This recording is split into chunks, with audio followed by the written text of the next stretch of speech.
तो गुरु रूप में जब तक परब्रह्म का साक्षात्कार ना हो तब तक गुरु को ही परब्रह्म स्वरूप मानो।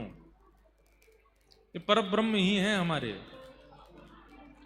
और परब्रह्म भावना से ही उनका दर्शन करना चाहिए। गुरु साक्षात परब्रह्म तस्मै श्री गुरुवे नमः। तो गुरुदेव का दर्शन परब्रह्म दृष्टि से, परब्रह्म बुद्धि से, साक्षात ठाकुर जी। एक नगर के एक राजा थे, उनकी बेटी का नाम था वैराग्यवती। उनका नाम वैराग्यवती इसलिए पड़ा कि जब से उन्होंने बोलना सीखा तब से वैराग्य की बातें ही कहीं, इसलिए उनका नाम वैराग्यवती पड़ गया। सब लोग इधर देखिए, सावधानी से सुनिए सब लोग। यहां जितने भैया खड़े हैं मंच के आसपास, हाँ माता जी को करके फिर विराज जाओ सब। वैराग्यवती नाम की एक राजकुमारी थी, राजकन्या थी, लेकिन पता नहीं कैसे कौन से जन्म का उनका पुण्य था कि जन्म से जब से बोलना प्रारंभ किया वैराग्य की ही बातें मुख से निकलती थी। दुनिया के लोग सुंदर पुष्पों को देख के कहते कितना सुंदर है, कितना सुंदर है, कितनी इसकी सुगंधी देखो, इसका रंग देखो, इस पुष्प की कोमलता देखो। वैराग्यवती कहती सर्दियों को आने दो, पतझड़ का मौसम आएगा, सारी सुंदरता निकल जाएगी इसकी। घर के बड़े लोग कहते तू कैसी बात करती है, तेरे पास और कोई बातें ही नहीं होती। अब घर में रिश्तेदार के रूप में नव विवाहित जोड़ा आते, वो आकर के प्रणाम करते, बोले आप हमें आशीर्वाद दो, हम दोनों की जोड़ी सदा बनी रहे। वैराग्यवती आ जाती, वहां पर भी वैराग्य की बातें करने लगती। मन पंछी उड़ जाई हैं जादिन, तादिन तेरे तनु तर वर के, सबई पात झड़ जाई हैं, स्वार लाग करें सब पीती, सुर नर मुनि जन की यह रीति। सब स्वार्थ के संबंधी हैं, ये संबंध कोई विशेष नहीं है, तुम दोनों विवाह करके आए हो। हर जगह वैराग्य की बात करती थी, इसलिए उसका नाम वैराग्यवती। एक समय आने पर तो राजा ने छोटी सी कुटिया बना करके महल के बाहर उनका निवास बना दिया, बोले तुम यहीं रहो। और पूरे दिन क्या करती, केवल ठाकुर जी का स्मरण।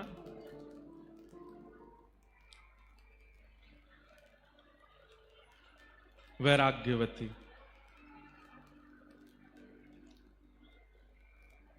ठाकुर जी का स्मरण करती और कोई उसके पास चर्चा नहीं होती। एक दिन अपनी कुटिया में बैठी थी, नाम की कुटिया थी क्योंकि राजा की पुत्री है तो सब प्रकारेण सारे सुख थे उसके पास, पिता ने सारी व्यवस्था कर रखी थी,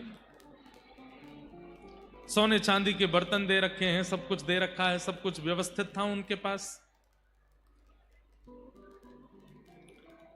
तो एक बार एक चोर आया, ध्यान से सुनिएगा,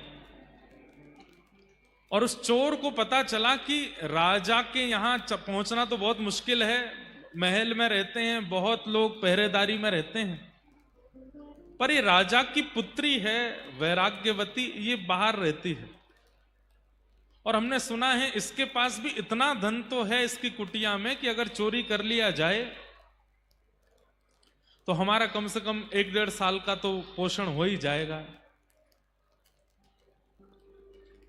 तो वो चोर जैसे ही वैराग्यवती की कुटिया में प्रवेश करने लगा तो वैराग्यवती उस समय ठाकुर जी की पूजा करके कुछ प्रार्थना कर रही थी, तो उसने सुना ये बोल क्या रही है। तो वैराग्यवती बोल रही थी, ठाकुर जी मुझे संसार से वैराग्य हो गया, माता पिता परिवार सबने मुझे दूर कर दिया, आपकी बड़ी कृपा, आपकी कृपा से सब मुझसे दूर हो गए, बस अब मुझे एक की चाह है, आप मत मिलिए मुझे, पर मेरे जीवन में एक सदगुरु भेज दीजिए, जिन गुरु की कृपा से मैं आपको प्राप्त कर सकूं, ऐसे गुरु मेरे जीवन में भेज दीजिए, गुरु कृपा मुझ पर करवा दीजिए। और ठाकुर जी से बस प्रार्थना करती रहती, मुझे गुरु कब मिलेंगे, मेरे सदगुरु कहां होंगे, मेरे गुरु कब कृपा करने के लिए मेरे ऊपर आएंगे। तभी वो चोर पहुंच गया और चोर ने सुन लिया। चोर ने मन में विचार किया, ये गुरु खोज रही है, भेष ही तो बदलना है, मैं बन के चला जाता हूं। धोती पहन करके, सिर पर बढ़िया त्रिपुंड लगा करके, और हाथ गले में कुछ मालाएं डाल करके, झोला टांग करके तुरंत द्वार पर आ गए। और द्वार पर आकर के उस वैराग्यवती से कहने लगे, जल मिलेगा, हम बड़े प्यासे हैं, सीताराम जल मिलेगा। वैराग्यवती ने देखा, देख करके बोली, मेरे द्वार पर संत आए हैं। तुरंत जल लेकर के आई, और जल ला करके जैसे प्रस्तुत करने लगी तो वो चोर जो संत का रूप धारण करके बोला, अरे अरे सुनो, प्यास तो मुझे बहुत लगी है, लेकिन मेरा एक नियम है। क्या? मैं जब तक दीक्षा नहीं दे देता, जब तक अपना शिष्य नहीं बना देता, तब तक उसके हाथ से कुछ पाता नहीं हूं। मैं केवल शिष्यों के हाथ से ही जल पीता हूं, शिष्यों के हाथ से ही प्रसाद पाता हूं। अब प्यास तो मुझे बहुत लगी है, रात्रि का समय, सब सो रहे हैं, और तुम्हारे हाथ से पानी पीना है। प्यास तो बहुत लगी, लेकिन बिना शिष्य बनाए कैसे पीऊं?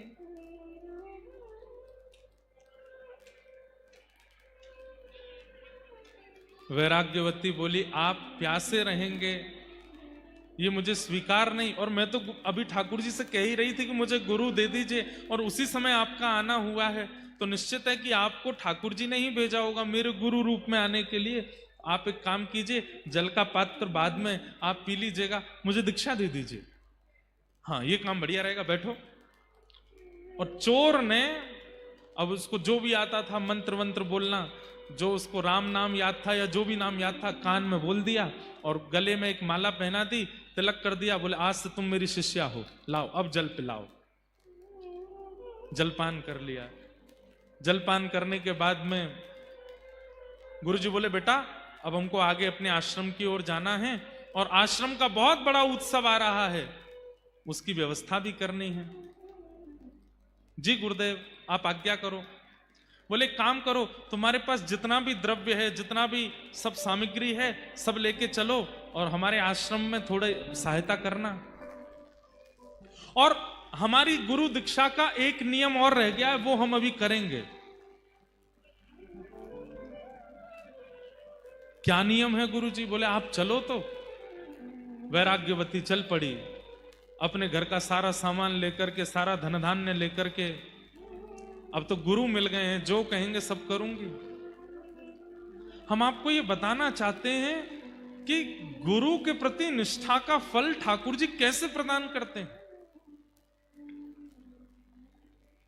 आजकल भी ऐसा सुनने में मिल जाता है, कई इंटरव्यूज में, कई जगह बड़े बड़े चैनलों पर भी लोग बोलते हैं, संत जन आदि, कथा वक्ता आदि आदि आदि, ये तो सब बस लूट रहे हैं, इतना पैसा ले रहे हैं, इतना ये कर रहे हैं, यहां पे ऐसा करते हैं।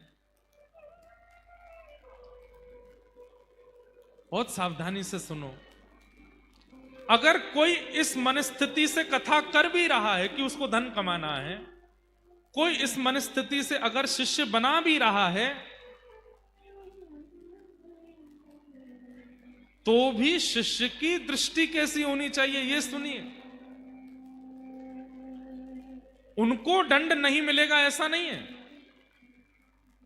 जो इस प्रकार लोगों का सिंचन करते हैं और केवल धन को प्रधानता देकर के सारी क्रियाएं करते हैं और रूप बनाते हैं वैष्णव का, ठाकुर जी कह रहे हैं वो बचने वाले नहीं है। उनको दंड यम नहीं देंगे, उनको दंड यमदूत नहीं देंगे, उनको दंड कोई और नहीं देगा, उनको मैं दंड देता हूं।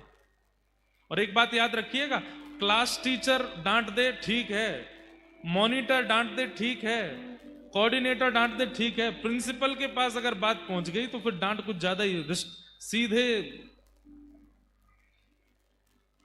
रिस्ट्रिक्शन ही होता है फिर स्कूल में। ठाकुर जी प्रिंसिपल हैं, सबको दंड नहीं देते। सबको दंड देने के लिए भगवान ने यमराज जी बैठा रखे हैं, सबको दंड देने के लिए ठाकुर जी ने, अरे भैया आ जाओ, ये जिनकी मैया है वो आ जाओ। हाँ रुको, कहां है, क्या नाम है बता दो, हम बुला दें।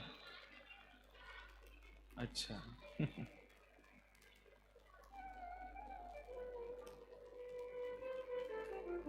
अद्भुत है, वाह।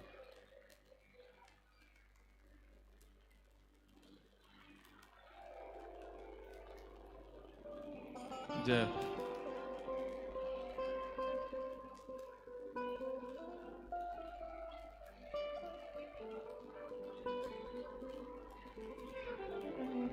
जय।